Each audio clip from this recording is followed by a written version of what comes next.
Hello students, आज मैं जा रहा हूँ अकाउंट्स की ओर एनपीओ का आगे बढ़ रहे हैं। बहुत अच्छा लगा मुझे तुम सबका पार्टिसिपेशन देखकर, लीडर्स मेंबर्स जिसने भी कल वीडियो बनाए, बहुत अच्छा लगा। ऐसे ही अभी हर रोज़ तुम्हारा एफर्ट्स डालते रहो। और अभी पोर्शन थोड़ा डिले हो गया था ये सब के चक्कर में, तो अभी मैं दिन के हर एक सब्जेक्ट के दो वीडियो बनाने का कोशिश करूँगा और डालते रहूँगा। तो जैसे तुम तुम्हारा काम कर रहे हो, मुझे भी मेरा काम वैसे ही लॉयल्टी के साथ करते रहना है, ठीक है। तो मैं भी मेरे वीडियो डालते रहूँगा, तो तुम वो भी देखते रहना, ठीक है। तो जैसे मैंने पिछला थियरी ख़त्म किया था एनपीओ का, तो हमारा इनकम एंड एक्सपेंडिचर अकाउंट से बाकी था, तो मैं आज वो तुमको एक्सप्लेन करने वाला हूँ। चलो, बहुत ईजी है, ध्यान से समझना। याद रखना, एनपीओ चैप्टर में क्वेश्चन में क्या आता है, रिसिप्ट एंड पेमेंट अकाउंट आता है, जिसका मैंने ऑलरेडी पहले वीडियो बना दिया है। और तुमको आंसर में, सोल्यूशन में दो चीज़ बनाना होता है, एक है इनकम एंड एक्सपेंडिचर अकाउंट और दूसरा क्या है, बैलेंस शीट है। तो आज हम वही सीखने वाले हैं, ठीक है। तो इनकम एंड एक्सपेंडिचर अकाउंट, अब नाम ही है उसका इनकम एक्सपेंडिचर अकाउंट, तो एक बाजू एक्सपेंडिचर आएगा, एक बाजू इनकम आएगा। अब याद रखना, डेबिट साइड पे हर नाम के आगे टू आएगा, क्रेडिट साइड में हर नाम के आगे बाय आएगा। चलो, अब एक्सपेंडिचर, जैसे सैलरी क्या होता है, एक्सपेंडिचर। तो ये चैप्टर में याद रखना 3 ईयर होते हैं, एक तो होता है लास्ट ईयर, एक तो होता है करंट ईयर और एक होता है नेक्स्ट ईयर। तो जो लास्ट ईयर और नेक्स्ट ईयर होता है वो हमेशा लेस होता है, जो करंट ईयर का आउटस्टैंडिंग होता है वो हमेशा ऐड होता है। ये हमने फाइनल अकाउंट्स में भी पढ़ा है, आउटस्टैंडिंग करंट ईयर ऐड, फिर प्रीपेड लेस होता है। वैसे ही बस नेक्स्ट ईयर का क्या याद रखना, लेस याद रखना। और प्रीपेड इन लास्ट ईयर, ये मतलब लास्ट ईयर का है पर अभी मिल रहा है, तो ये क्या करना है, ऐड, क्योंकि अभी मिल रहा है हमको। वैसे ही stationery, sports material, medicine, consume, अगर इनका ओपनिंग स्टॉक देंगे तो पहले वो ओपनिंग स्टॉक लिखना है, फिर उसमें उसका परचेज ऐड करना है और क्लोजिंग स्टॉक उसमें से उसका माइनस करना है। और अगर आउटस्टैंडिंग दिया होगा तो आउटस्टैंडिंग भी ऐड करना है। फिर वेजेस एक्सपेंस है, प्रिंटिंग एक्सपेंस है, रेंट पेड एक्सपेंस है, इंटरेस्ट पेड एक्सपेंस है, travelling, conveyance, rates, insurance, audit fees, office expense, telephone, ये सब अपन फाइनल अकाउंट्स में प्रॉफिट एंड लॉस के डेबिट में डालते थे, यहाँ ये सब एक साथ एक्सपेंडिचर में आ जाएगा।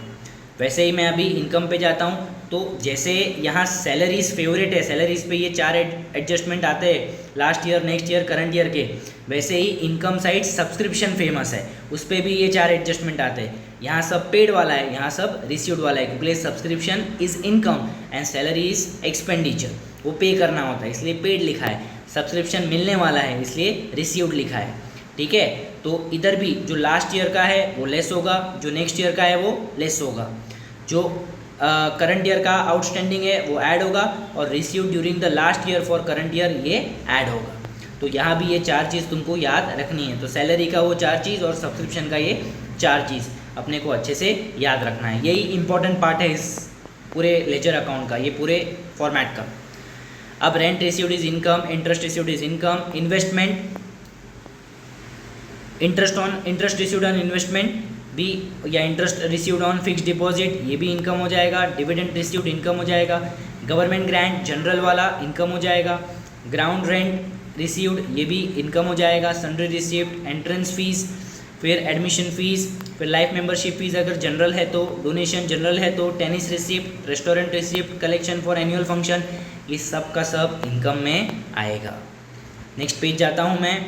पहले एक्सपेंडिचर, ये expenses of annual function, refreshment expense, medicines, gardening expense, ground loan, upkeep expenses, repairs and maintenance, electricity charges, newspaper and periodical, sundry expenses, loss on sale of asset, depreciation on fixed assets, ये सब का सब expenditure होगा।